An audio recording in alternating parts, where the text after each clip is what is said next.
Hey guys, I just hope you are doing good. I hope you're right bafethu. Welcome on isi update TV. Mawuqala kwakhona la ekhaya ngabusalenze iphutha qiniseka ukuthi uyalicindezela ibutton lelibuve libhalwe usubscribe uphinde upress nayo ke bell kanye naleyo like button guys. Ngiyacela kakhulu ukuthi nisubscribe khona la ekhaya ke. Mina ke ngaphandle kokuchitha isikhathi sene ngizongena nje odabeni. So Duncan has revealed his babe bafethu bepostile lapha ku Facebook isithombe sakhe nomuntu wakhe, also added in caption ethi ke she's been wife since 2014 ke bafethu. He also shocked ama fans ngesikhathi eveza ukuthi ke i-proposal rejection le yenzeka 2 years back ngo-2019 it wasn't for real bafethu. People were very shocked about this, even myself nami nje ngivele ngashocked ngale ndlela bafethu. So he said ukuthi ke it wasn't for real, it was just a publicity stunt. He was promoting music wakhe ozophuma lapha ingoma yakhe ethi ke sithando sami sakudala, so babe actor lapha bafethu. Usho kanjalo ukuthi ke le yonke le yanto yayihleliwe ingakho basebenzisa ifoni ka DJ Kira because he has many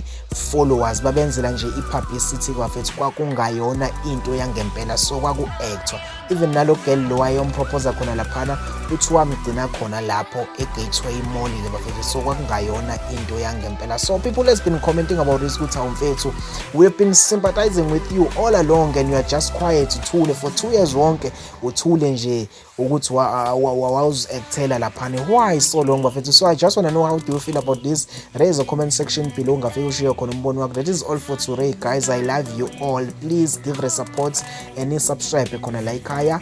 Goodbye.